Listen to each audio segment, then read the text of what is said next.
Good evening and welcome to our virtual town hall meeting for Central Zone Schools. My name is Mike Zarchin and I serve as the Chief of School Climate and Safety. Thank you for joining us. At this time, I'd like to introduce you to our presenters tonight. Ms. Patricia Muster, Coordinator of Social Work Services. Ms. April Lewis, Executive Director of School Safety. Sergeant Thomas, Baltimore County Police Department. Dr. Sharonda Gregory, Executive Director, Division of School Support and Achievement.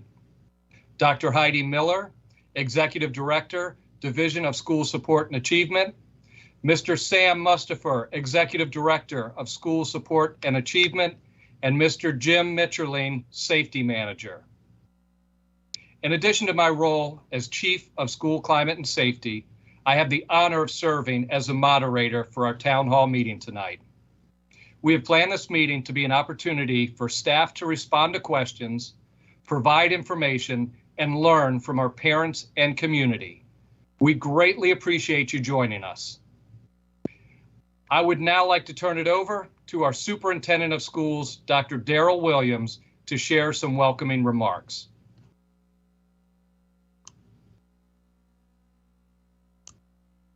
So good evening, Team BCPS. I'm pleased to join you for this very important conversation about safe and supportive environments for our staff and students. I would like to begin with the Compass, our Pathway to Excellence, our 8-year strategic plan adopted in July of 2020. The Compass provides the clarity we need to support the academic and social-emotional wellness for each of our children. Next slide, please. So the Compass identifies 5 priorities. First one, learning, accountability, and results. The second one, safe and supportive environment. The third, high-performing workforce and alignment of human capital. The fourth, community engagement and partnerships. And the fifth, operational excellence. This evening, we will focus on 2 key areas: safe and supportive environment and community engagement and partnerships. Safe and supportive environments set the foundation for high quality teaching and learning. We also know we need our communities as partners for this important work. Next slide. So we continue with our efforts to recover, rebuild, and heal. While many would like it to be business as usual, this year presents unprecedented challenges. The Washington Post recently reported that this was supposed to be the back to normal school year. However, shortages in staffing are creating chaos at a time when educators are already struggling with public health imperatives. The reality is that while we remain steadfast in our focus on recovery, the rebuild relies on tools and resources that are in short supply, requiring us to do things differently to meet the emerging needs of our students. Pandemic-related trauma experiences continue to manifest in an uptick of disruptive behaviors in schools. School systems across the nation are facing similar challenges as students engage in a prolonged adjustment period.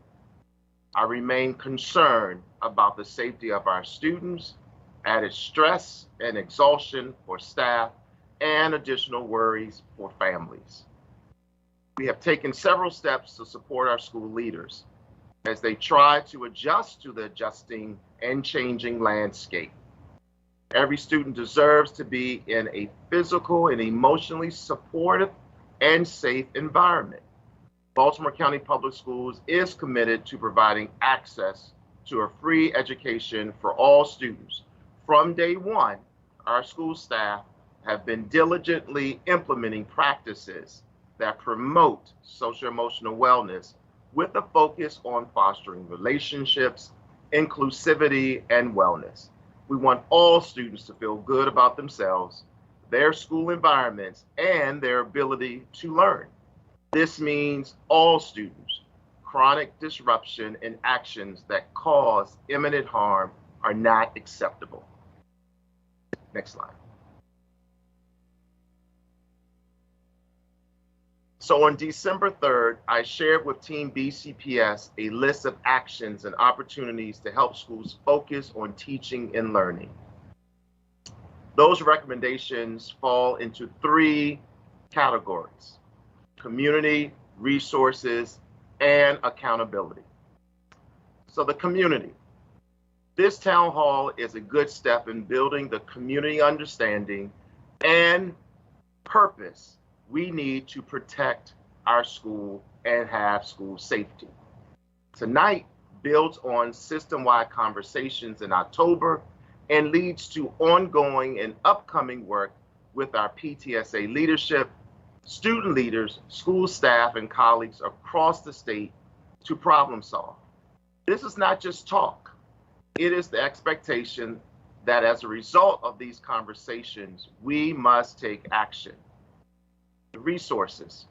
We are committed to deploying resources to proactively manage student behavior through lessons that equip students with social emotional skills, parent tools through Parent University, and a new staffing model that reassigns staff to high need areas. And accountability. Lastly, when our best efforts to ensure or to restore community are unsuccessful, we encourage and trust our school leaders to take steps to preserve teaching and learning. Principals have the authority to use all tools, including bus suspensions, short-term suspensions, long-term referrals for board suspension, virtual and in-person learning alternatives to ensure a safe environment for all students. Additionally, school support teams will hold staff focus groups to address identified barriers. So there are no easy answers. However, we remain committed to working with all members of Team BCPS to tackle these issues. Thank you for your presence this evening. And at this time, I will turn it back over to Dr. Zarchin. Thank you, Dr. Williams. Staff from the Division of School Climate and Safety work to foster safe, secure, and supportive learning and working environments for all students and staff throughout Baltimore County Public Schools. We work to coordinate multiple system-wide initiatives that support health and safety, as well as the social, emotional, and academic growth of students. Staff from the Department of Social Emotional Support and the Department of School Safety have expanded social emotional supports, engaged staff in positive behavior planning, provided guidance for navigating the COVID-19 pandemic, worked to engage students in learning, and partnered with other divisions as well as external agencies to enhance safety. Staff responsible for leading the efforts of this division include school counselors, pupil personnel workers, school nurses, school psychologists, school safety managers, and school social workers. Additionally, BCPS enjoys a strong partnership with Baltimore County Police Department, through which 83 school resource officers, or SROs, are fully funded and assigned. While we share the responsibility for each focus area of the compass, our pathway to excellence, the work of the Division of School Climate and Safety staff is strongly anchored in the focus area 2, safe and supportive environment. The key initiatives that drive the work of our division include student and staff supports, positive school and workplace climates, safe and supportive environments for learning and working, and emergency preparedness. Strategies to provide these initiatives center around behavioral resources, supportive personnel, and a multi-tiered system of academic and behavioral supports, social and emotional learning standards, safety protocols, emergency response, and professional learning.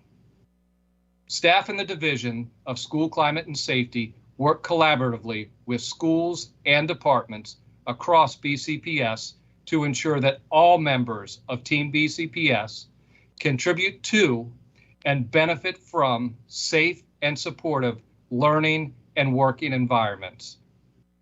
For tonight's town hall meeting, we are pleased to have executive directors from the Division of School Support and Achievement, as well as our safety manager who supports the Central Zone. Our hope is to provide a glimpse of some of the key leaders who support the Central Zone and are closest to the work.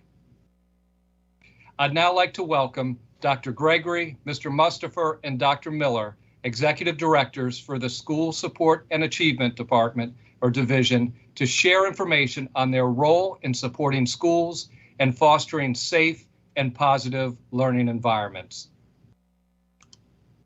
Thank you, Dr. Zarchin. My name is Heidi Miller, and I am one of the 3 executive directors in the Central Zone that supports our elementary schools.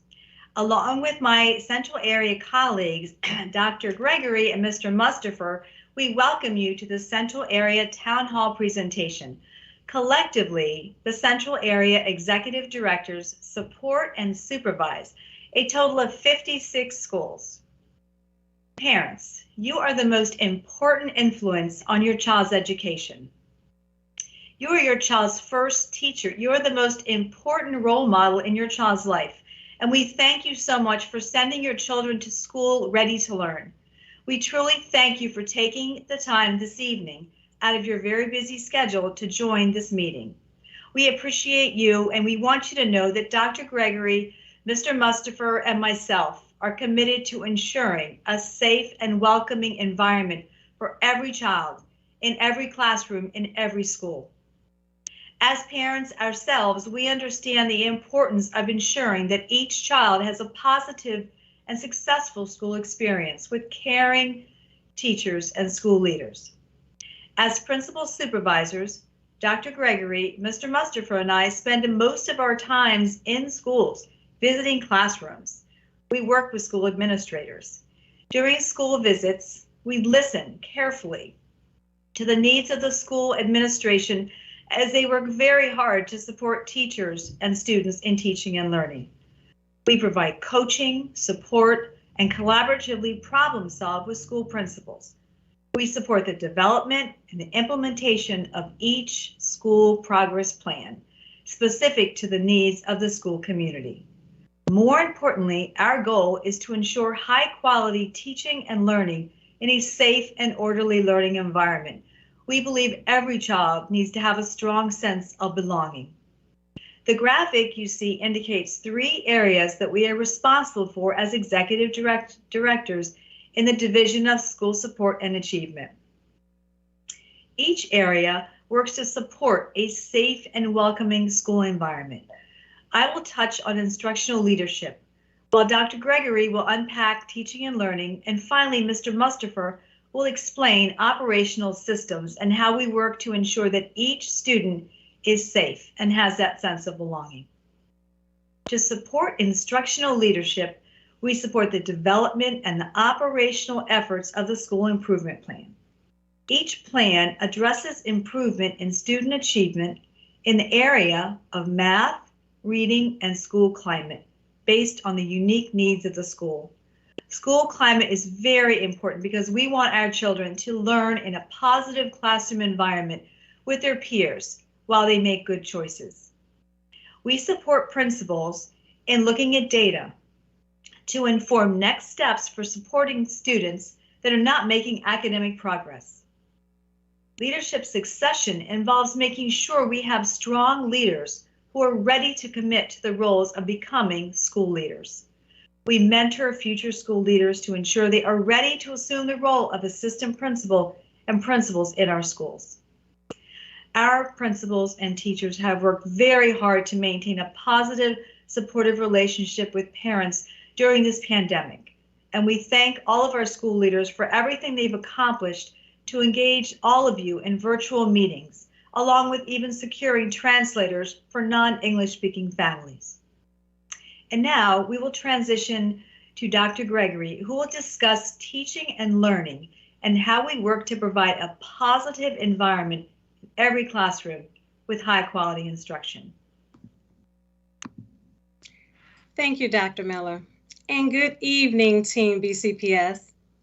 And looking at the next core area of teaching and learning, as noted in our strategic plan, the compass, our pathway to excellence. Learning is our core purpose. To that end, we understand that effective teaching is the most important factor in student learning. Second to high quality teaching is leadership, and we know that leadership matters. Our work in the Division of School Support and Achievement is to coach and support principals so that they are successful in preparing students from preschool through high school for college and career readiness. The components listed under teaching and learning, cultural responsive curriculum, instruction, and assessment, targeted teacher and staff professional development, student academic services, and social emotional learning are key components that aid in ensuring academic achievement for students. However, as a safe and ensuring a safe and supportive school environment, it is vital that we look at the components of effective implementation. As noted in our BCPS student handbook, at the school level, administrators develop their own procedures for creating a safe and orderly learning environment. However, these procedures are aligned with the BCPS Code of Student Conduct. Procedures are a prevention strategy. Prevention is essential in proactively addressing student behavior rather than responding to misbehavior in a reactive manner. As executive directors in the school support office, in addition to observing lessons and implementation, we observe the school environment and dialogue with principals about systems and structures that support positive behavior.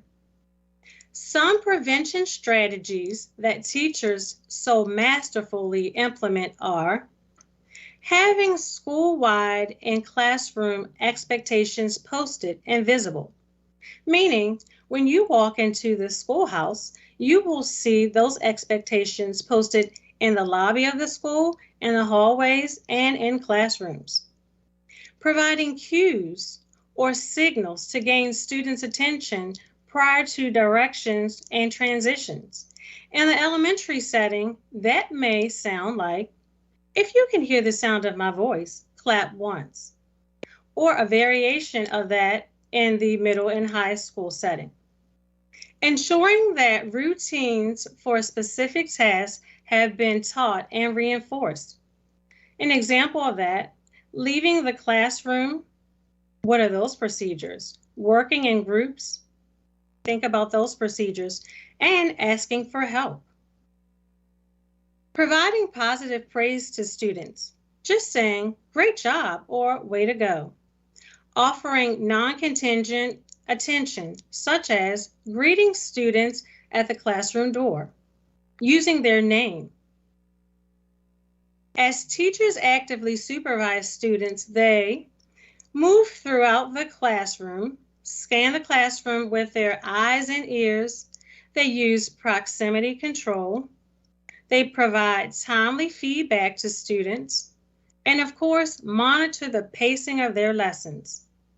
Students are given multiple and frequent opportunities to respond through turn and talks, choral responses, question and answers, thumbs up, thumbs down, quick writes, digital responses. Most importantly, teachers, staff, and school administrators understand the value in building relationships with students and families, thus building trust and strengthening the school community. And at this time, I will turn it over to our secondary executive director, Mr. Muster, to share our work in alignment with operational systems. Thank you, Dr. Gregory, and good evening, everyone. The work of executive directors is to support school leaders in 3 focus areas. My colleagues have discussed 2 of the areas, instructional leadership and teaching and learning. Now, I'm going to take a few minutes to discuss our 3rd focus area, operational systems. The information I will be sharing is directly aligned to the compass, our pathway to excellence. Focus Area 3, high-performing workforce and alignment of human capital. And Focus Area 5, operational excellence. Providing high-quality instruction to our students in a safe and orderly learning environment is our top priority. We understand that we cannot accomplish this task without hiring highly effective and dedicated teachers and administrators. Working with our principals, we provide teachers with professional development to ensure their continued growth and to keep them abreast of current curricular expectations. Embedded in this work is hiring a diverse staff. Research shows that a high-quality, diverse staff allows for differentiated perspectives and new ideas. These new ideas will benefit all students. Our Division of Human Resources coordinates this work with the support of central office and school-based staff. And teacher retention will continue to be at the forefront of our work. Another key role that we play as executive directors is collaborating with other BCPS divisions to support our school-based employees. One important aspect of this work is our ability to deploy resources to schools in an effective and efficient manner. We must also be on the ready when schools are dealing with emergency situations, such as loss of heat, lack of water, student and staff medical emergencies, and emergency situations in the community that impact our schools. When we have to place schools on lockdown or lockout status, we ask for your patience. In many instances, we are taking directions from our partners in the Baltimore County Police Department. The ultimate goal is to ensure the safety of all students and employees. I want to take a brief moment to thank our school resource officers for their work in our schools. As we support principals, sometimes we are side by side with them, sometimes we're behind them, pushing them to new heights, or just to observe the great work they are doing so that we can replicate it in our other schools. But we must always be hand in hand during our work to ensure that we are meeting the academic and socio-emotional needs of our students. Our relationships with our parents and communities are vital to our success. Our success as educators is directly tied to the success of our students.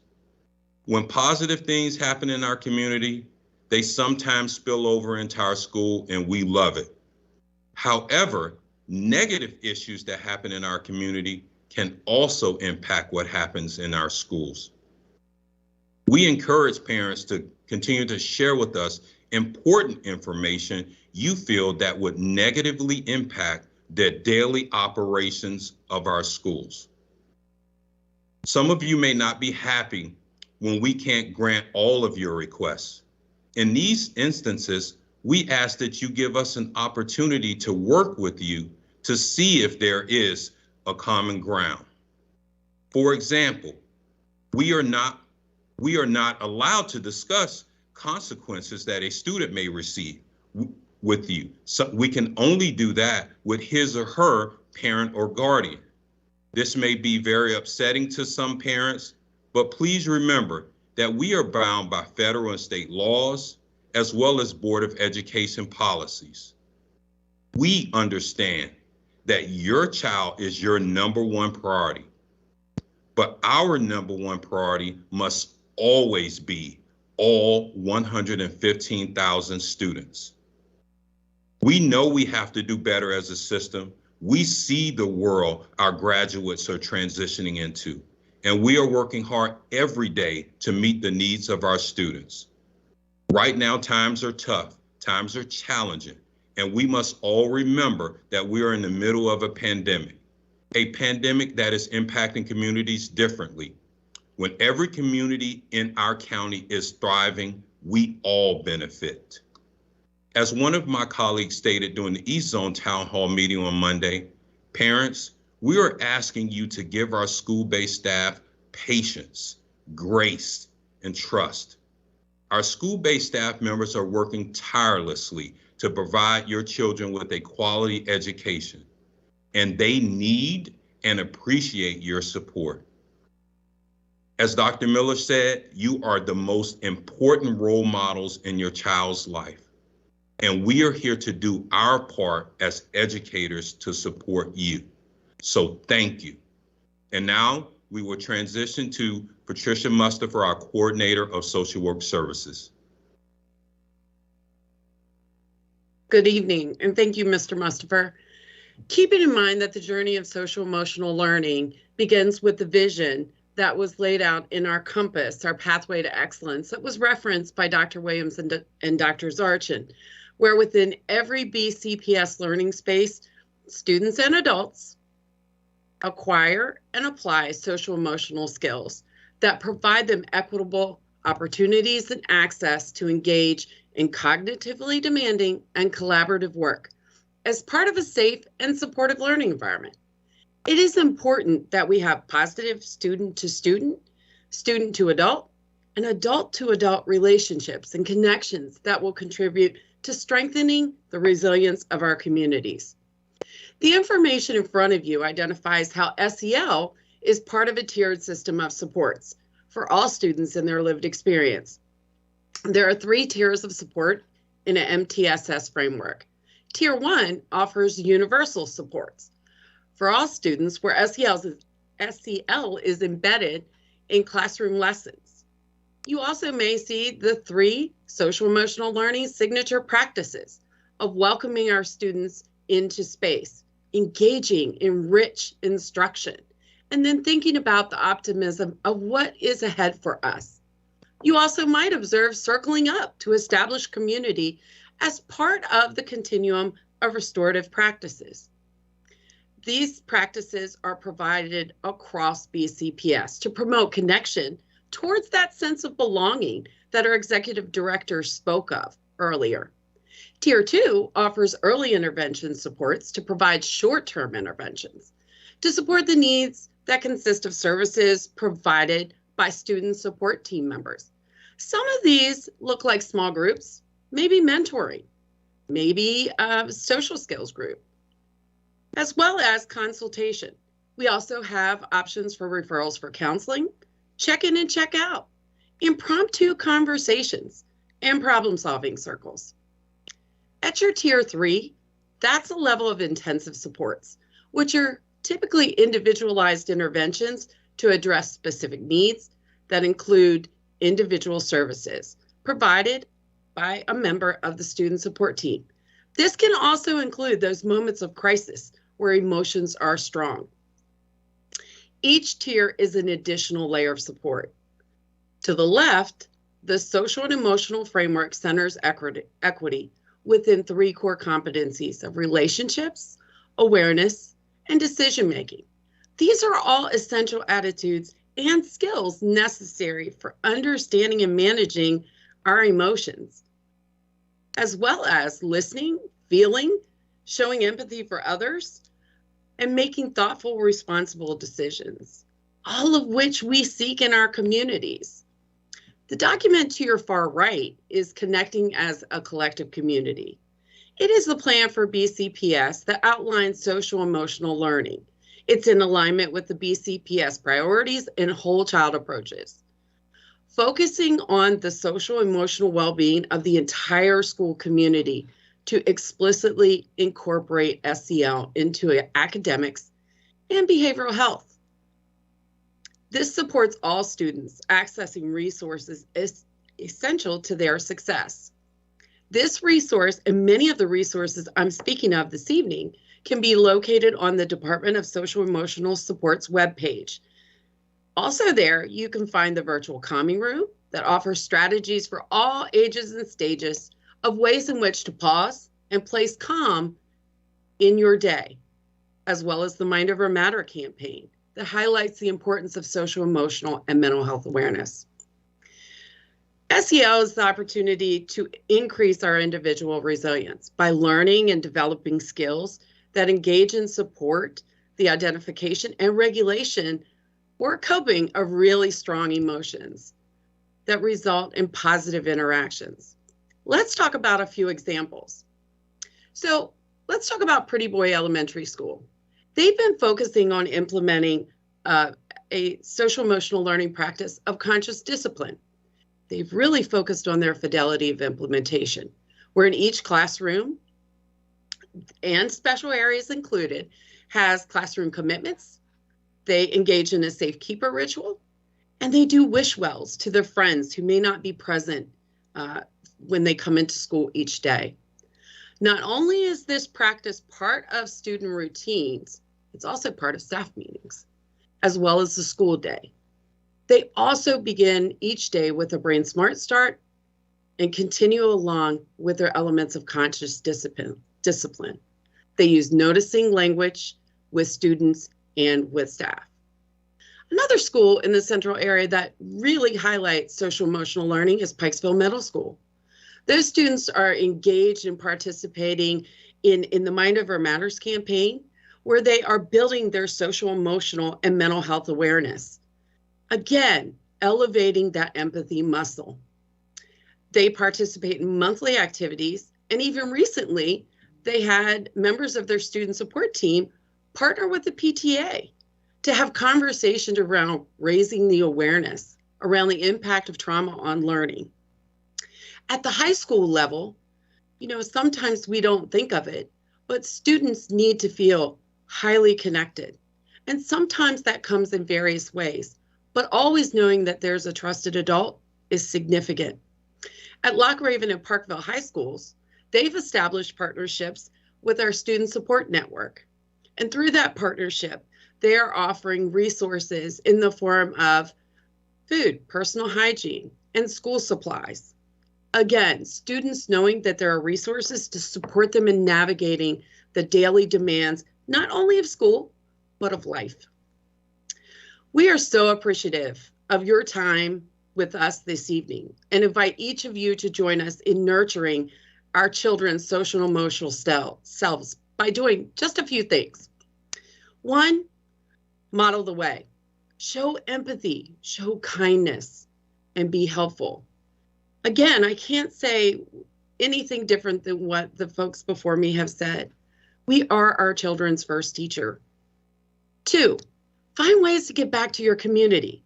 Sometimes we think this really requires us to spend money, but in fact, it requires you to spend time. And what we know as a fact is giving back, it increases our happiness. Three, use I statements, sharing I feel, to label your feelings versus they made me feel.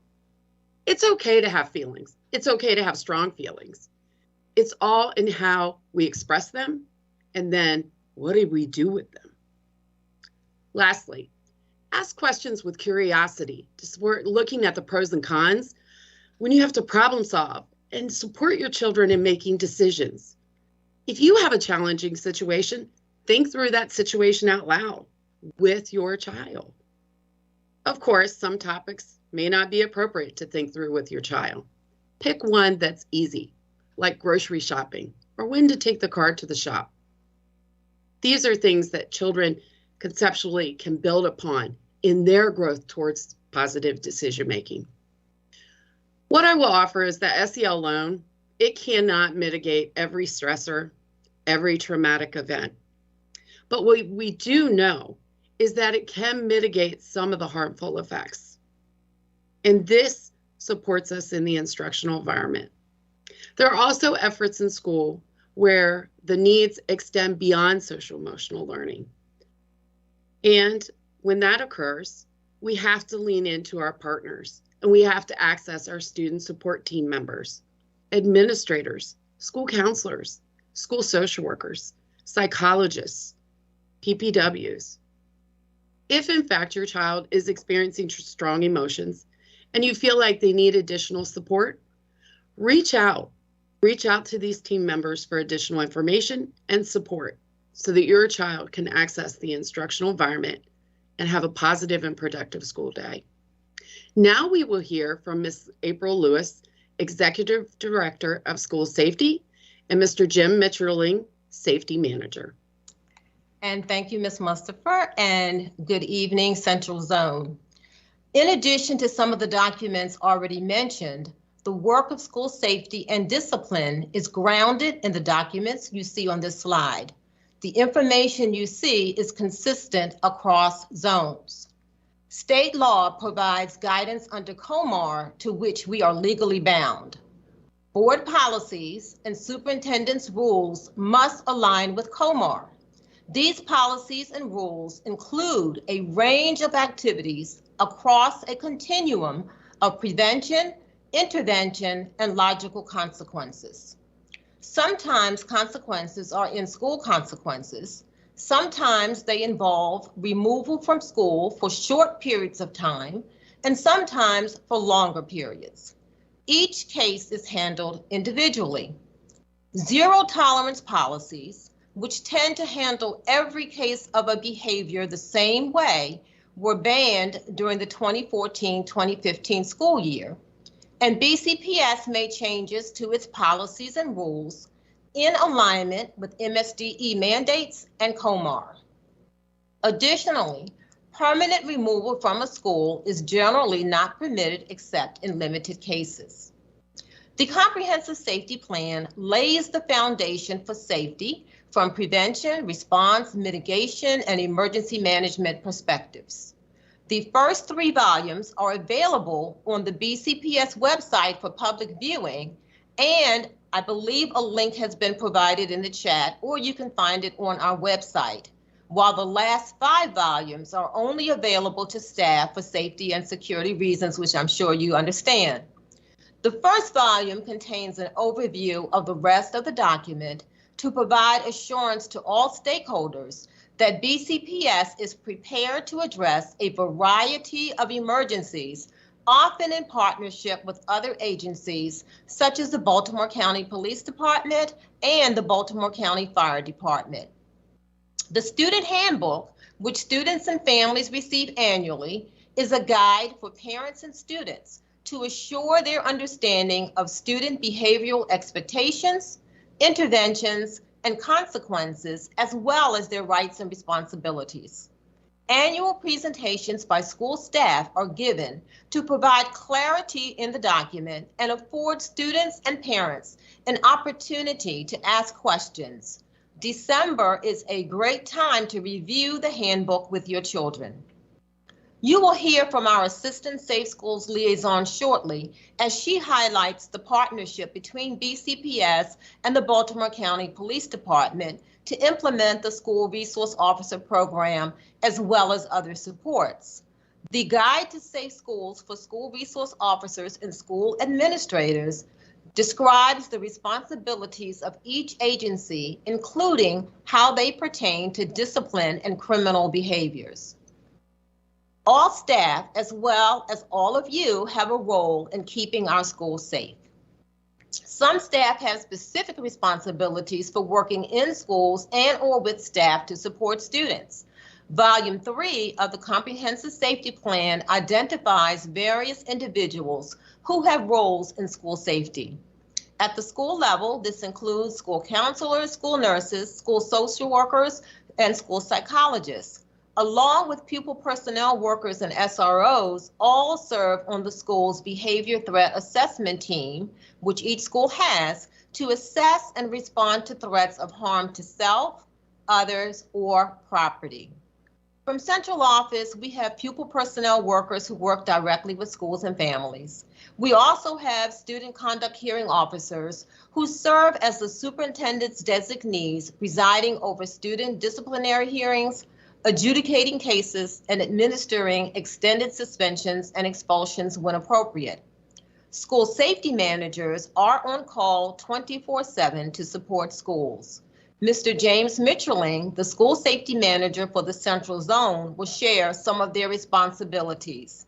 And of course, we have many community partners that support the physical, social, emotional, and behavioral health of students.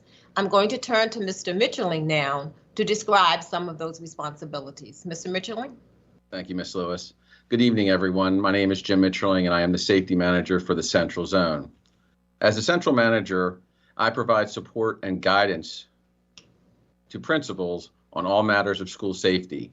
Some preventative measures we have put in place are to ensure that each school has an updated emergency plan. Emergency plans provide a roadmap for how students and staff respond to the emergencies in their schools. One way parents can assist during an emergency is to follow the emergency response procedures for parents and give the school time to handle a situation.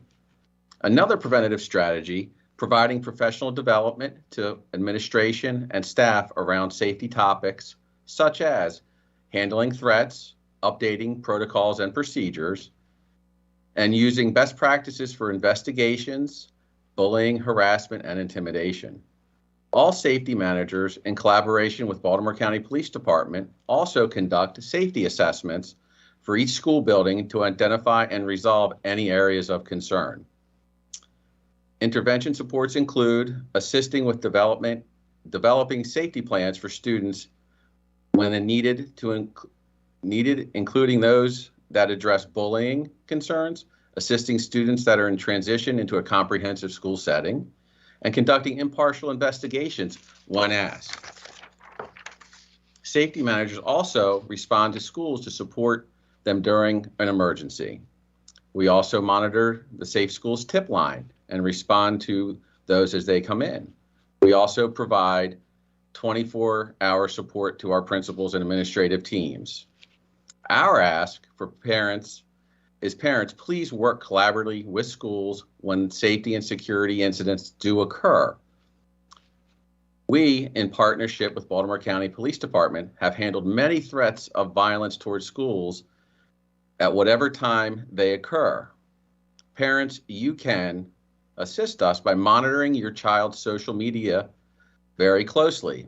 If you see a post that is concerning, call the police, then make the school aware. Please, and I say this again, please do not repost anything. Tell your children not to repost. Also, please let your children know how serious it is to make a threat and create a hit list, because we take each threat very seriously and they will be investigated. Threats are not a joking matter. Law enforcement may come to your house and question your child. Mobile Crisis, which is an off branch of the police department, may come out and conduct a threat assessment. Your child may be charged by the police. Your child may receive discipline at school. When students are having a conflict, let the school know and discourage them from fighting. If a safety incident happens at school, let the school use their emergency response procedures instead of immediately coming up to the school to pick up your children, which causes chaos as the school is dealing with the situation and takes resources to support the dismissal of students. We will let you know if it is not safe for your child to be in school. When you have a concern for your child, partner with the school and discuss the concern in a calm manner without causing disruption to the school day. Know we care about your children and we want them to do their best, and we will do everything we can do to keep them safe. At this time, I'm going to turn it over to Sergeant Thomas, and she will share more information about our police partnership. Sergeant Thomas? Good evening, everyone. The Safe to Learn Act of 2018 requires adequate law enforcement coverage for all Baltimore County public schools. School resource officers are assigned to all Baltimore County middle schools and high schools throughout the county. Each precinct has one assigned elementary school SRO who floats between the schools within his or her assigned precinct area. SROs are Baltimore County police officers who happen to be assigned to schools. Their roles include law enforcement. SROs patrol the highway, they cover building security with administrators in the school building, and they also patrol the community around the schools. SROs are mentors. They mentor students, they help student development, they teach classes, they also offer youth academy, and they also assist students with jobs, cadet programs, and other resources. SROs also recruit in schools as well. SROs are responsible for teaching law-related classes. Our middle school SROs teach DARE, which is Drug Abuse Resistance Education Training, and they teach GREAT, Gang Resistance Education and Training. Our high school SROs are guest speakers. They teach law-related classes such as our street law curriculum, consequences of crime, child abuse, and they co-teach in government classes, amongst other topics. The Safe Schools Facilitator and Assistant Safe Schools Facilitator works in partnership with the Baltimore County Public Schools Department of School Safety. We serve as members of the steering committee. We serve as members of the Critical Incident Support Management Team and the Behavioral Threat Assessment Team. We also assist with drafting safety policies and protocols. We manage the SRO program, and we also help with professional development. We respond to emergency incidents in schools, and we liaison between the police department and the school system. SRO's training. In addition to police training held by the Baltimore County Police Department, SROs receive 40 hours of basic training as required by the Safe to Learn Act. SROs also attend the National Association for Schools Resource Officers conferences to receive additional training. SROs also participate in active shooter training, de-escalation training, response to critical incident training, working with people with mental illnesses, and other school-based training, such as the Safe Schools Conference. SROs also receive training around equity, implicit bias, diversity and inclusion, candid conversations, fair and impartial policing, and active bystanders for law enforcement. Other activities that SROs participate in is coaching various sports. They also sponsor other activities in special interest group when requested by students, staff, and administration within their school buildings. Our police department has also been tasked with handling after-hour calls. So if an incident occurs in school, such as a threat against school property or persons, police will respond to handle the threat. As Mr. Mitchelling and Ms. Lewis stated, our Safe Schools Facilitator and Assistant Safe Schools Facilitator work in close partnership whenever these threats and when these incidents occurs. Police are providing safety, and we want to ensure that the school is safe and secure before students and staff return to school. We handle these events and we investigate them thoroughly. At times when calls come in after hours, police may also come to the house to investigate, to speak to the student and to speak to the parent. We want to make sure that you understand that we take these threats very seriously, and there are potential charges and consequences that can come when it is discovered that a student made a threat. There are charges such as threats of mass violence, disruption of school activities, and electronic mail misuse. So we would encourage you to engage with your student every day. Please ensure that you're monitoring your student's social media closely. Please ensure that your student is sharing information with you as well as with the school and the police. And if you, parent, find out about an incident that occurs, please make sure that you call 911, or about a threat that occurs, please make sure that you call 911 immediately, and also report this information to the school. During school hours, SROs work with the administrative team to maintain safety throughout the school building. Parents are encouraged to report any incidents to police or the SRO when incidents occur in school and outside of school. When incidents occur outside of the building, please be sure to call 911 immediately, as stated previously. Crossing guards are hired and managed by the police department. When crossing guards are not on their assigned post, patrol officers will help to handle crossing details. When a crossing guard is not available, the school is advised to call the police department. Now I'm going to turn the program back over to Dr. Zarchin, Chief of Climate and Safety. Thank you, Sergeant Thomas. We are greatly appreciative of your leadership and sincere care and commitment to our students and staff. And now we are moving to our question and answer portion of tonight's town hall.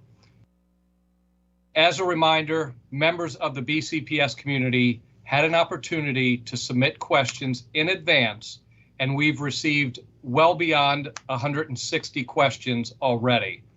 We are also going to answer some of the questions that you, the viewers, submit in the chat box. We will do our best to get to as many questions as possible. For those questions we are unable to answer, we will provide answers in the FAQ document. So let's begin. Our first question this evening is for Ms. Mustafer and our executive directors. This question has also come up in the YouTube chat this evening. What data is available from BCPS or MSDE to show the effectiveness of restorative justice policies and practices? Thank you for that question, Dr. Zarchin. I want to remind everyone in the audience that restorative practices is a continuum. So we start with effective language and how we engage our students and each other in use of language, into impromptu conversations, all the way to the far right of the continuum, which is formal conferencing, which is a higher level conference. With respect to the outcomes of restorative practices, it's really about building community, and within that community, problem solving that's effective, and we walk away with agreements as to how we're going to operate in the spaces that we share together. With respect to data and information that can be accessed, I encourage anyone who wants information about the effectiveness of restorative practices to explore that on what's called IIRP. It's the International Institute of Restorative Practices. They have a wealth of information about the effectiveness of restorative practices and actually specific to schools. So if you do have an interest, you can search there for that information as well. Any of my other colleagues want to jump in? So thank you, Ms. Mustafer. I will chime in to say that, ask your child what happens at school during community circles in the morning, community meetings, speaking specifically to elementary schools. Have community meetings in the morning. Sometimes they'll have them before lunch or after lunch or before dismissal. So it's important to talk to your child about, what do they do? What does their child's teacher do to create a positive, welcoming environment? And they will certainly fill you in on that.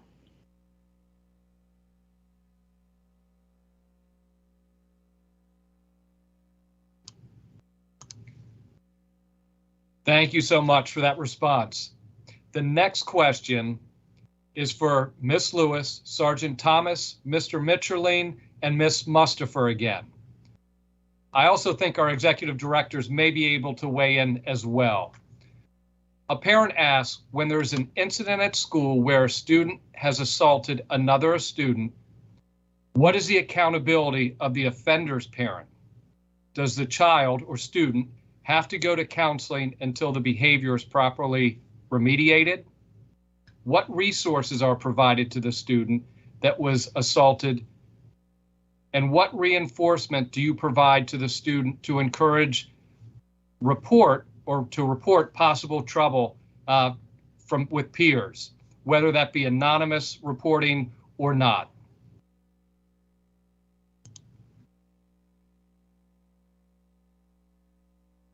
We can start with that one. As a police officers, we have police officers working in the schools. If an assault occurs, our officers will interview victims as well as the victim's parent. They'll also interview the aggressor as well as the aggressor's parent, and they will let them make a decision on whether or not charges will be filed. We have other resources that we can offer, such as conflict resolution. We also have the JOINS program, juvenile offenders in need of supervision. If the student is charged or the juvenile is charged, that program is available if it is a first offense.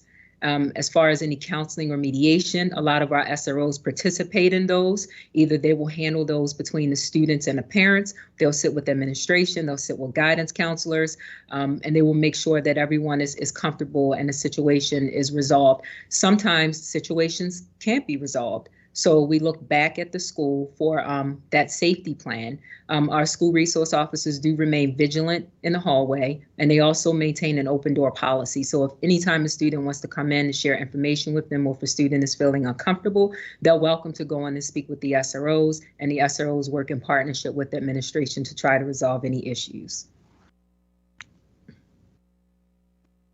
And I will add to that we should all be encouraging students to report and provide opportunities for students to be able to report anonymously. We do have the Safe Schools Hotline, and a number of our students and parents and families have been utilizing that as an opportunity to share information. And when we get that information, we're working with schools to resolve those issues. BCPS also has a hotline as well. And so communicating the concerns is an important way to get them addressed. I would also offer that when we speak about students accessing counseling resources, if you feel or there is a need and the student's experiencing, as I talked about earlier, the very strong emotions, we do encourage children to reach out to their school counselors, but also you as parents, caretakers. You can reach out as well to say, I think that there's been some strong impact, and definitely that happens. And then what we will do is we will engage the student and hopefully yourself in a conversation about what's needed in this situation. Again, we have to understand what the perspective is, and then we also have to understand what the ask is. So really working in partnership with you to identify the best resources, be it in the school or making a referral to a community-based provider, is a consideration as well. So definitely working with your student support team to meet your child's needs is critical at any time that they've had, they feel that they've been harmed or impact is focused on them. Thank you. And so from the school side, if I can just add, I think I shared earlier that it's about building those relationships. And so I would encourage parents to encourage their students to find one adult in the building that they feel comfortable sharing information with and make that connection. We also, on the school side, have teachers, staff members, administrators to find students that they have a connection with, or multiple students within the building, so that children have someone right there that they can share information with. Again, I think that Sergeant Thomas shared this. An additional resource, and I would echo, would be the conflict resolution, where parents and students would have an opportunity to meet and to discuss the conflict. So thank you.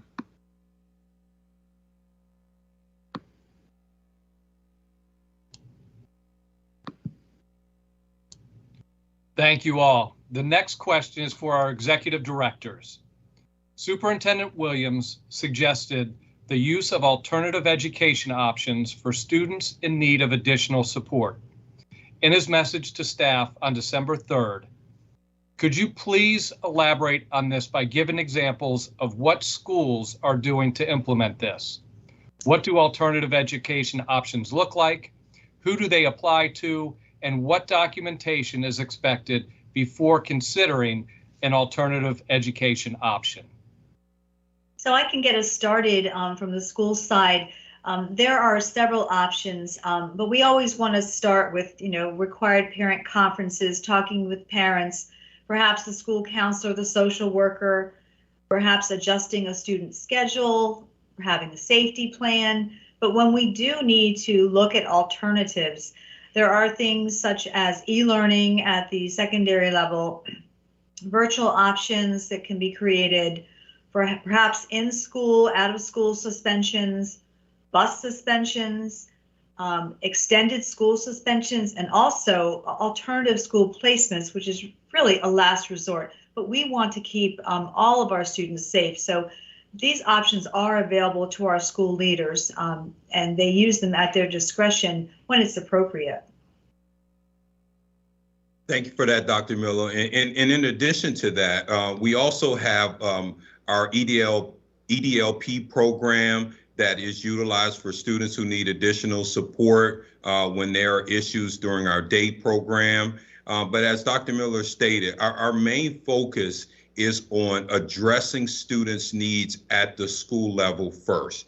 And our principals and their staffs are working very hard to do what we can do to help reacclimate students to the structures of school.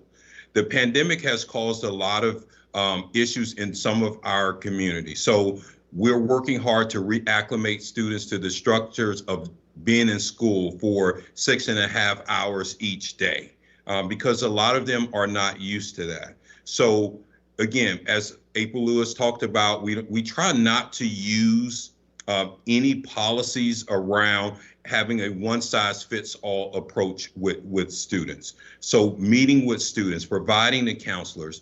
Our principals are utilizing their support staff like their social workers and their school counselors in order to meet with students and help them to navigate the stressors that they're facing on a daily basis. But when the time comes when we have to remove a student, we want to ensure that our principals are equipped with the strategies that Dr. Miller discussed and are able to utilize them in an effective manner. But we always have to ensure that we're providing the supports to the students when they're in out of school placements, such as EDLP, alternative schools, or even in our e-learning virtual program. Back to you, Dr. Zarchin.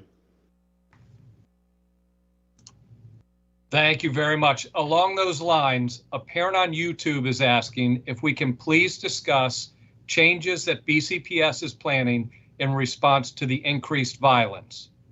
Ms. Lewis, our executive directors, can you please address this?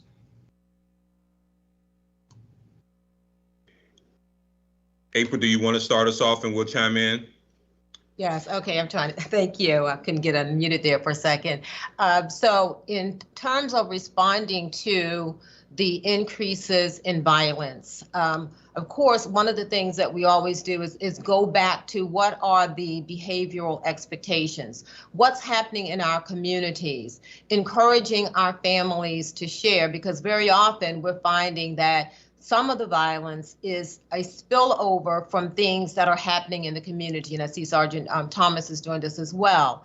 And so it's communicating. You know, one of the concerns that we have is that sometimes our students have information and they are not always cooperative in sharing that information that could help us to prevent violence. We have to communicate with them that sharing and telling is not snitching and tattling.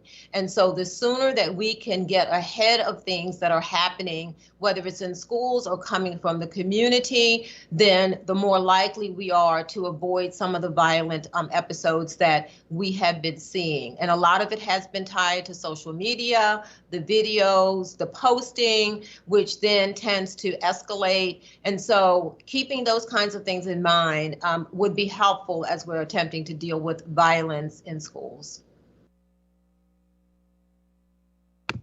And to come behind Ms. Lewis, as we talked about earlier, monitoring that social media. A lot of these incidents happen in the community, they make their way back into schools. So what happens when a violent incident occurs in schools? You get the police.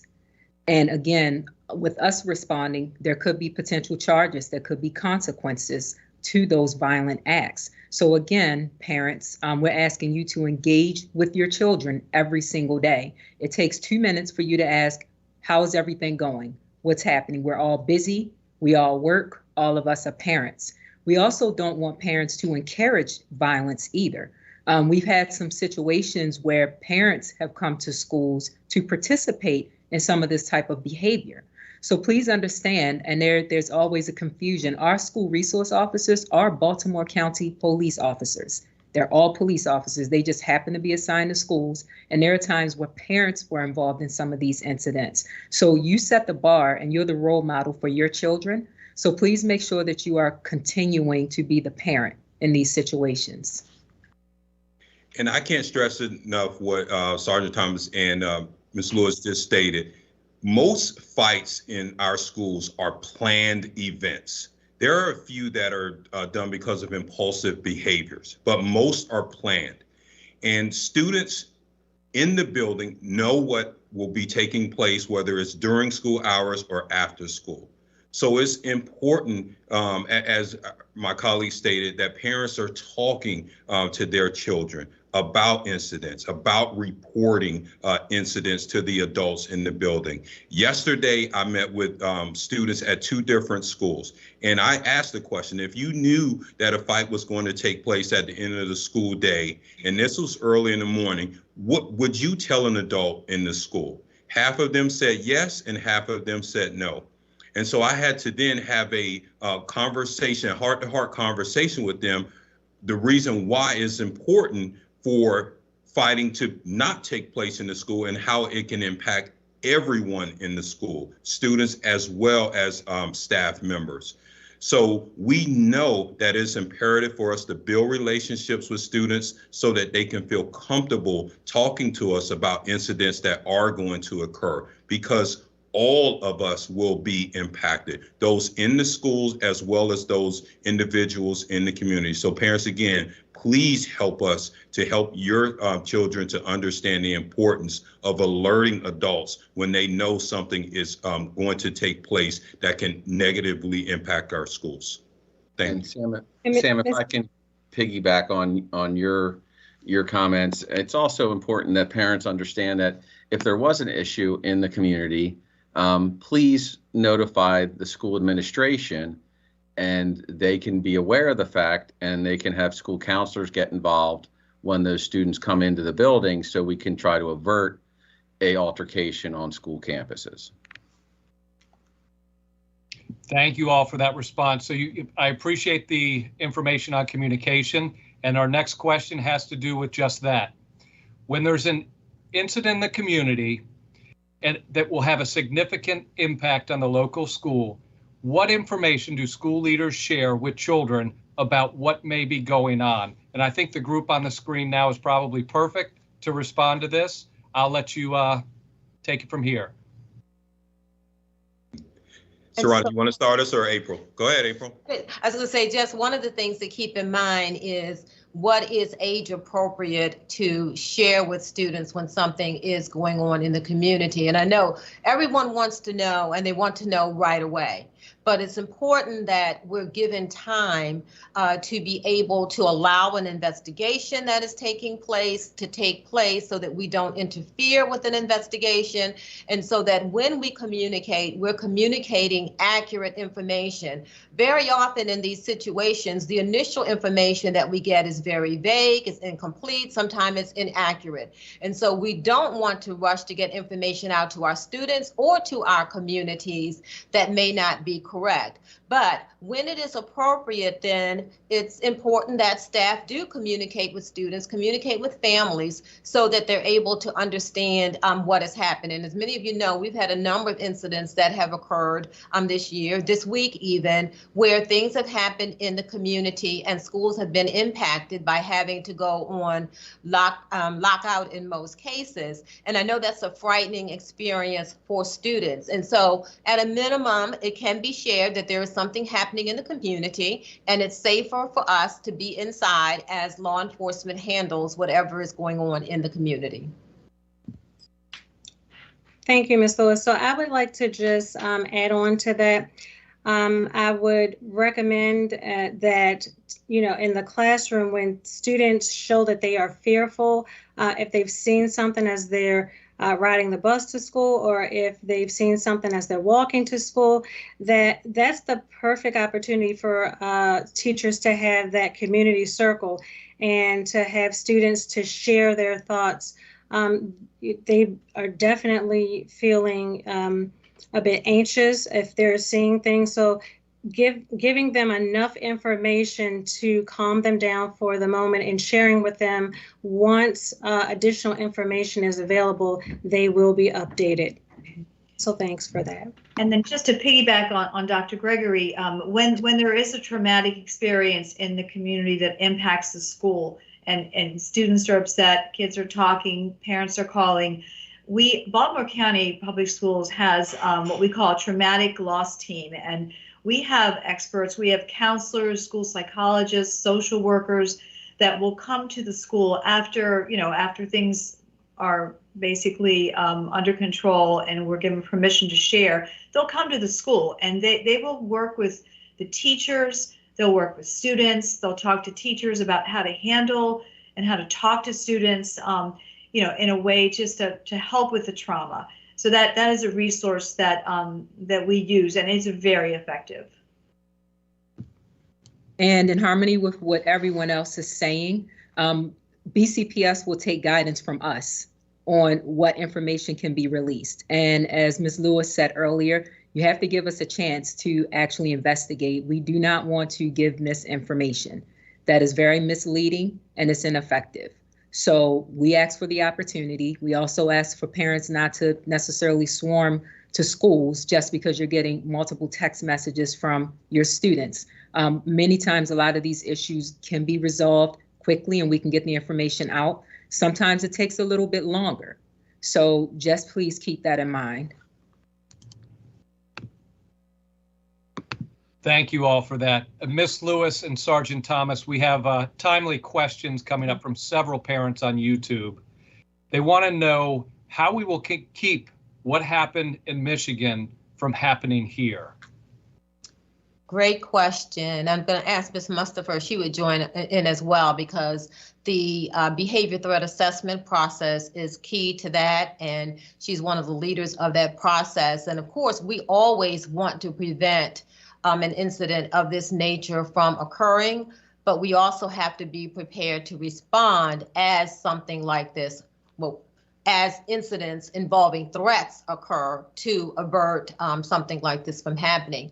And one of the things that we are doing, we've actually scheduled a meeting for our various partners, including the police, including Ms. Mustafer's team, including administrators, to look at that situation, to debrief around how would we have responded in Baltimore County schools every step of the way. And so we always look for opportunities for learning, examining our practices and protocols. Are there things that we need to change to be in a better position to respond than it appeared that the school there was? So Ms. Mustafer, if you could talk a little bit about the behavior threat assessment process, what that would have looked like for us with the indicators that we're seeing, and then with Sergeant Thomas sharing how law enforcement would have supported us in a situation like that.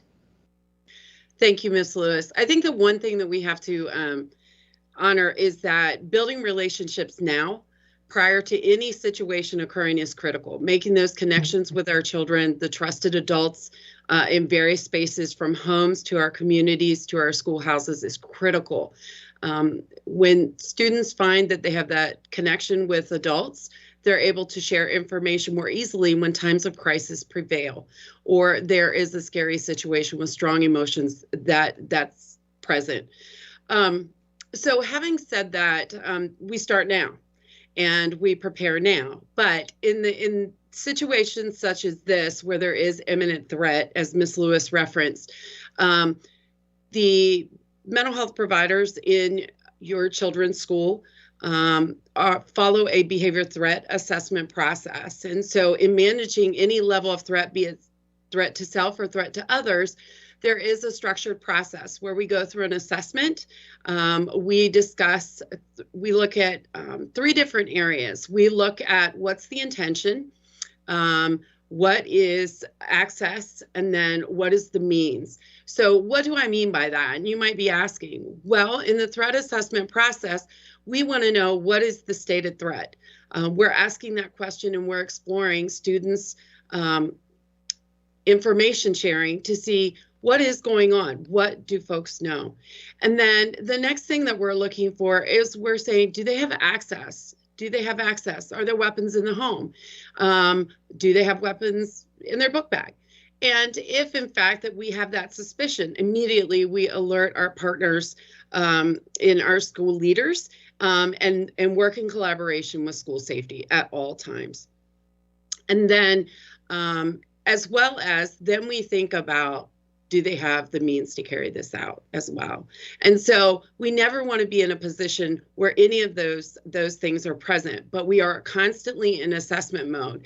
And then when we go into that assessment mode, if in fact we do find out that student has access, they have means, and they have intention to harm, we go through a process of alerting our school administrator who leads the team, and then we engage in processes to manage that potential threat or the threat that's been stated.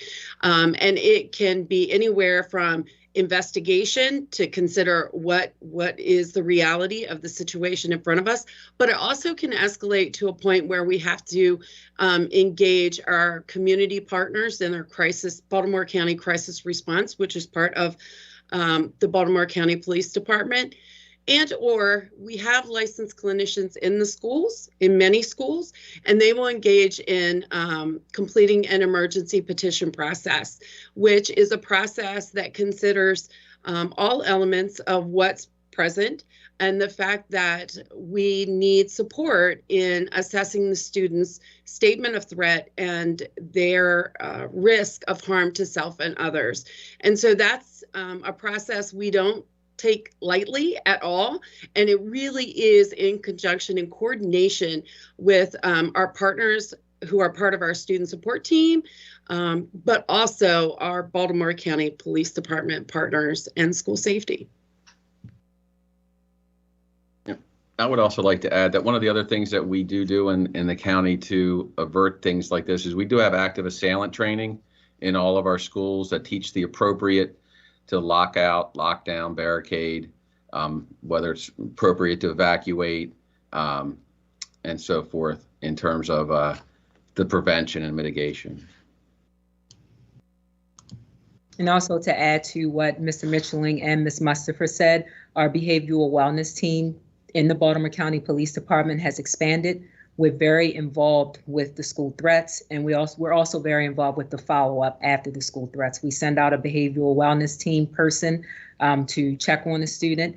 Our police officers are trained to write emergency petitions as well. In addition to the school's ALICE training, we also have active shooter training, and we use Baltimore County Public Schools for that training. Our SROs participate, and so do patrol officers. All police officers receive active shooter training yearly through our in-service training, and our police officers also participate in scenario-based training with the Baltimore County Police Department. SROs and police are also trained to respond to critical incidents as well as de-escalation training. So, and again, we keep an open door policy, so if students ever want to walk in to talk, they are also welcome to do that, and so are the parents. Thank you so much for that. Mr. Mitchelling, you mentioned Barricade. We have a question from a YouTube viewer who would like to know if we have plans to install Barricade devices in classrooms such as Nightlock, the ones used in Oxford County where the most recent school shooting occurred. Well, that's a very good question. We have looked at these devices and similar devices that are on the market and being utilized throughout the country.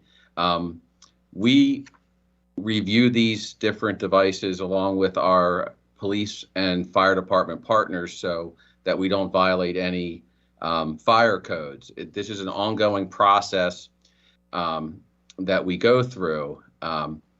So I can't say we're going to do that, but we do look at each and every new safety device that is brought to our attention. And Ms. Lewis might be able to elaborate a little bit further on that.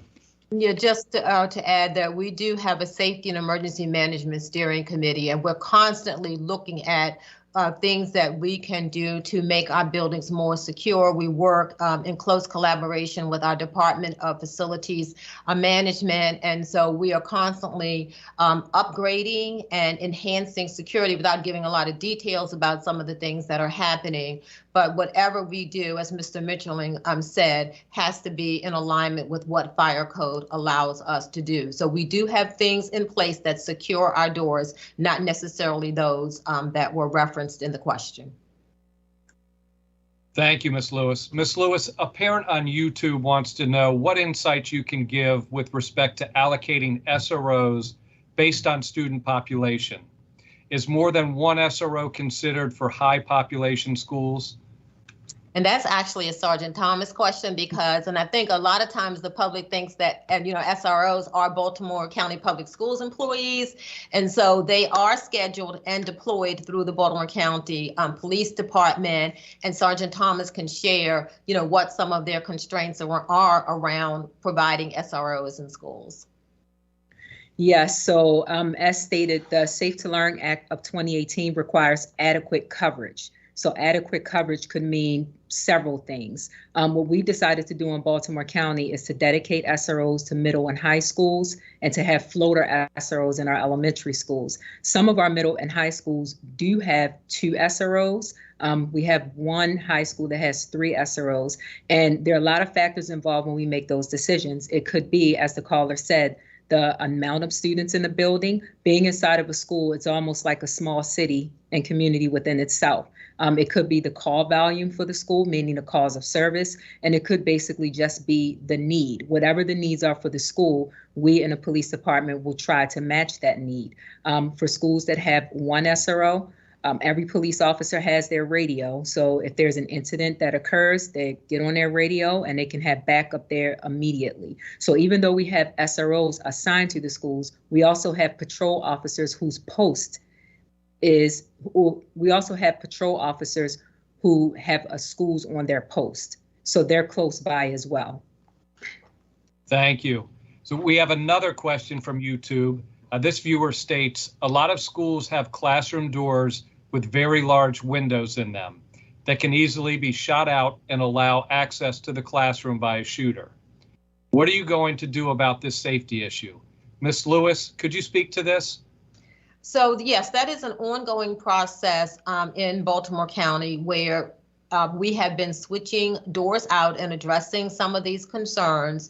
We also have a process where the blinds, are pulled so that a person cannot see into the classroom. And a part of the training that individuals get with as they're practicing their drills is to be able to position in a way to be as safe as possible.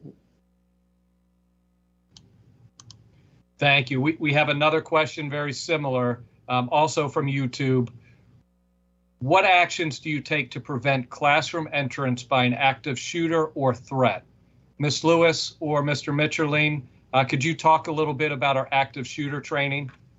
Sure. And so I think it was maybe 3 years ago, we did adopt an options-based active assailant response, which allows individuals to use the information that they have to make a decision. And basically those decisions are around whether they are locking down and barricading or whether they are evacuating.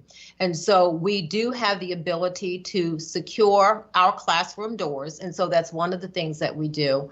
And of course, we practice throughout the year how individuals would respond to an active shooter depending on where that person is in the building. We've completed or should be completing the second training scenario right now, and then we'll do 2 more throughout the year. So lots of opportunities. And not only do we practice, but we also process with students. So why did we do what we did? Why did we stay? Or why did we leave? Or, having those kinds of discussions. And in addition to having the discussions, we're allowing students to process their concerns, because this is the kind of topic that can be very upsetting to our students and sometimes to our staff and our parents. And so we do notify parents when we're going to have students at all levels engage in active assailant training. And of course, we try to do it in a very age-appropriate manner.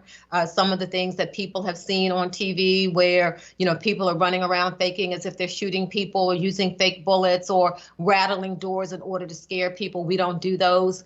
We use guidance from the National Association of Psychological Services in order to guide how we provide active assailant training. And of course, as Sergeant Thomas mentioned, we do this in collaboration with our partners in law enforcement. Thank you very much. So we have another question from YouTube. I believe our EDs, executive directors, can respond to. A parent wants to know, what do you do about children facing severe bullying and harassment who may be told to physically harm themselves by their peers?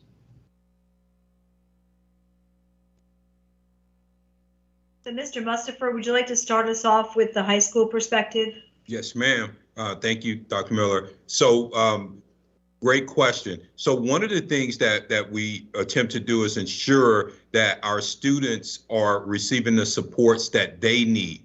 again, that support should be differentiated. And Dr. Gregory talked about earlier the building of relationships. When we build solid relationships with our students, we know the types of interventions and supports that they need. And it is imperative when parents know the supports that their child needs, that the parents are communicating that information with the principal or with the school counselors. And in some instances, that also be shared with the teachers. But that differentiated support is what we need to ensure that we are providing to students. And we have excellent support staff in our school, the school counselors, the social workers. We have school psychologists at the ready to support principals in their work with individuals, students. And we have to ensure that we're utilizing the support staff in a manner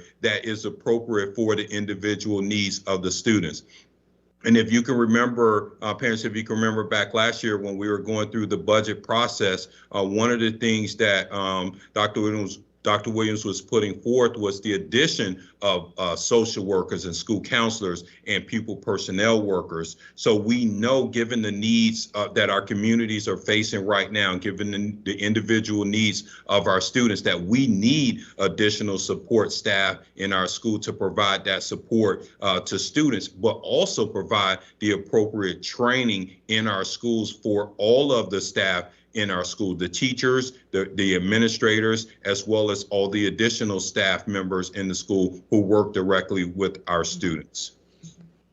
And I would just like to mention and kind of piggyback on Mr. Mustafer, that it is so important, parents, that you communicate with your child's teacher. If something is not going well, if something's not right, you know, it's so important to get that communication.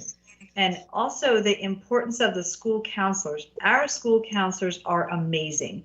You know, they work confidentially with students and they can help and support you and your child. So again, just very important to reach out. And I think Dr. Gregory mentioned something else about making sure that your child knows and can articulate a trusted adult that they can talk to.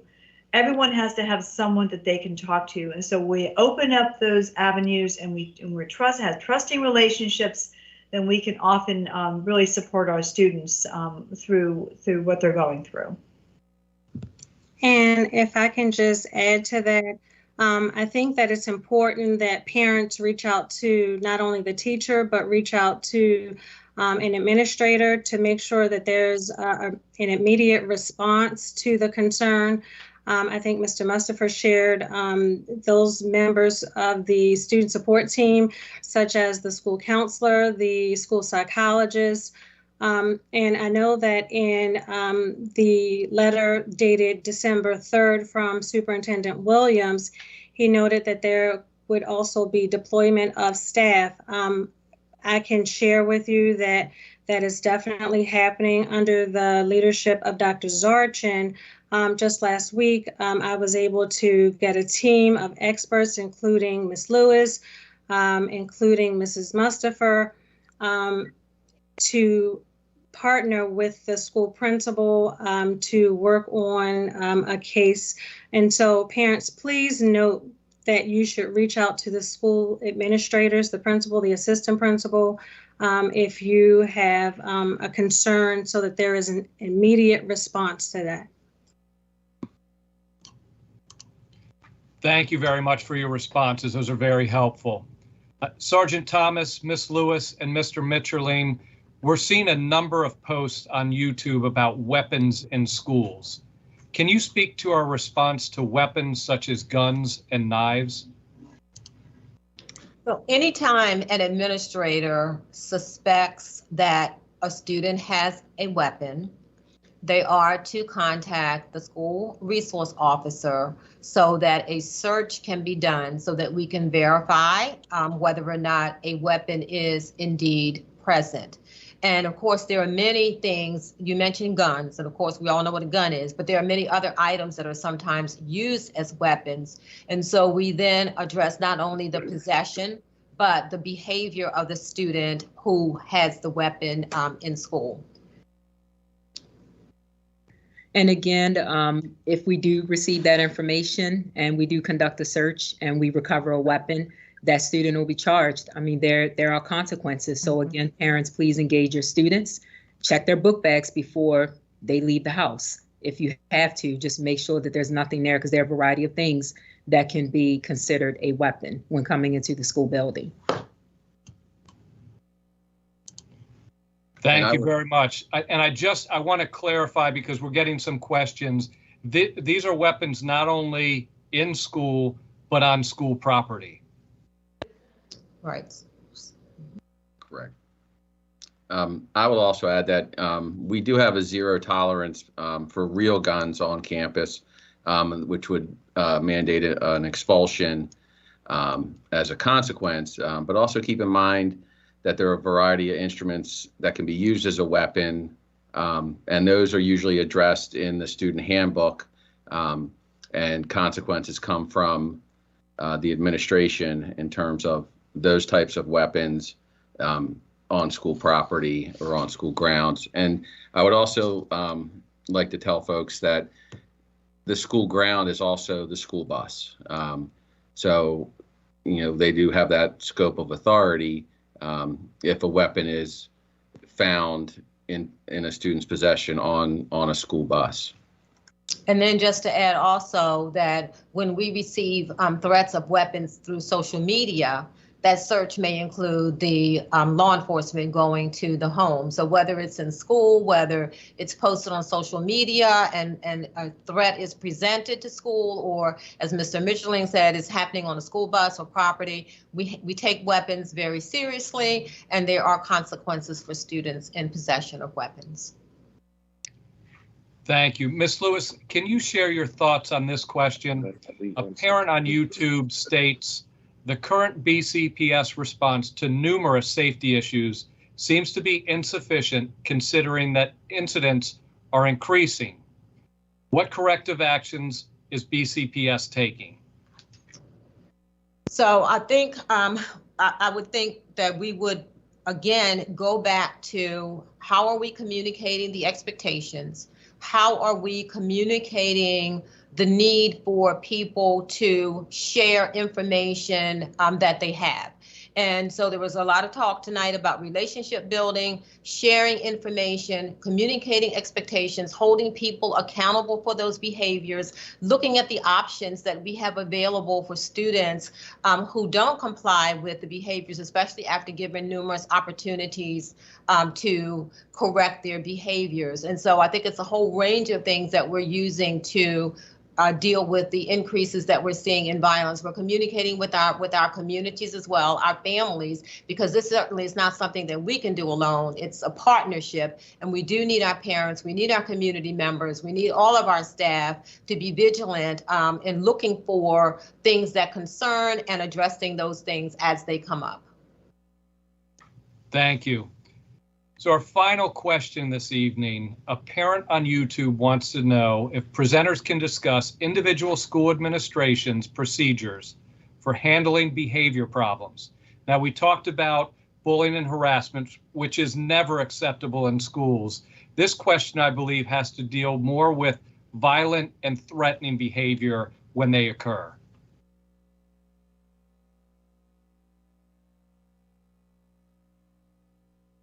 So I'm sorry, Dr. Zarchi, could you repeat? What is the question they want to know? So the question is, when procedures, violent or threatening behavior occurs, what is the administration's procedures for handling such problems? So we certainly would look at what are our policies and rules. What is happening in the situation. Again, I think we talked earlier about handling situations on a case-by-case basis. So it usually involves with some kind of investigation to get to the facts. What is it that happened? And in learning what happened, then what are the remedies that need to be put in place. Sometimes they're disciplinary. Sometimes those remedies might involve some of the supports that we talked about with other individuals in the school. So I don't know that there's a prescription necessarily, and maybe some of the EDs want to weigh in. But again, everything starts with an investigation. Investigations involve talking to students, gathering information, and then responding based on the information that has been gathered through the investigation that was conducted. And April, you touched on it very well, because it is an investigation must take place, but also it's a collaborative effort between the school administrators and our school resource officer when we're dealing with violent incidents. Because as Sergeant Thomas stated earlier, sometimes the impact of what the child may have been involved in will require the police to charge in some instances. In other instances, we would use the school resource officer as a guide to provide us with some recommendations and support. So we never want to make blanket statements regarding incidents, because we have to deal with each situation individually. We have to look at the impact. We have to look at how violent the situation was. We have to look at the individuals involved. Is this a student where we've had problems with in the past, or is this a student who committed an offense for the first time? And then how violent was that offense? So we always try to look at each individual case on a case-by-case basis and have a collaborative discussion with all members of the support staff, including the SROs, in order to make the very best decision on what the consequences should be for the individual student. And then we also, I did want to add, then we also want to come back to that restoration piece, because how do we bring people back into community within that school after an event has occurred? Because most of the time, the students are coming back. They're going to be with us. And so getting to the root of whatever the behavior is, helping people to resolve them so that we're not looking at repeat behaviors. Thank you very much. I want to give a big thank you to each of the presenters. As we wrap up, I would like to give Dr. Williams an opportunity to make any closing comments or remarks before we get to the last part of the meeting. So I want to thank the team. I just want to clarify and summarize that safety is our priority, as well as teaching and learning. And because of what we have observed this year, we come to our communities to make sure it is clear that safety is a priority, and our principals are empowered to ensure that our school buildings are safe and to work with students who will be causing a disruption. Anything related to bullying and harassment will be addressed. We want to make sure that all of our students feel safe and that bullying and harassment is not acceptable in our schools or on school property. I just want to reiterate that point, Dr. Zarchin, that we want to make sure we address the needs of our students, but we have to have a safe environment. And with that, our principals have been informed, work with your communities, work with your families, but these behaviors will be addressed. Thank you. Thank you very much. Once again, I want to thank everyone who presented.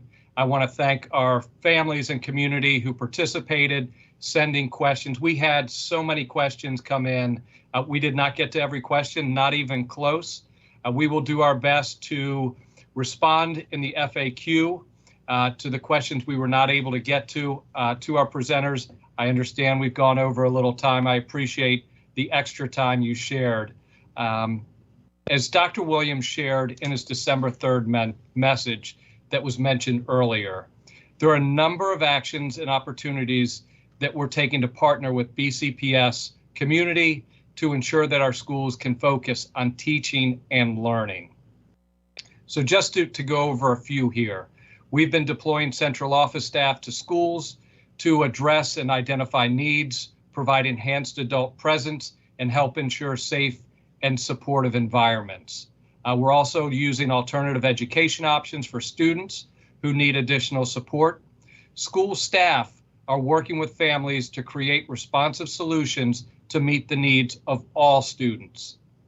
The BCPS Student Council is launching a system-wide mental health awareness campaign this month and will partner with the Maryland Center for School Safety. The focus will be see it, hear it, report it, and that campaign will be coming in January. There's also an upcoming Parent University presentation on conscious discipline entitled Supporting the Social Emotional Needs of Your Child and Yourself. There's a focus on the topic of composure. This will be held on Tuesday, December 14th at 12:30 p.m. For more information and to register, please visit the Parent University link or call 443-809-0365. The Parent Teacher Association Council of Baltimore County will be meeting in January to share resources with all local PTSA presidents and PTA presidents focused on the important role of the community in working with the school district to build safe and supportive learning environments. Local PTSAs will host specific meetings focused on safety. We will also bring together leaders, teachers, support professionals, community partners for a multi-district roundtable session. Participants will celebrate the work together in January to identify innovative solutions. We invite you to participate in as many of the upcoming activities as possible. Please continue to work directly with your school leadership teams to collaborate on positive solutions for the school community. Our partnership is critical during these critical times. These are challenging times, and we want to thank you for your ongoing support. Have a great evening. Once again, we really appreciate you joining us and sending us questions.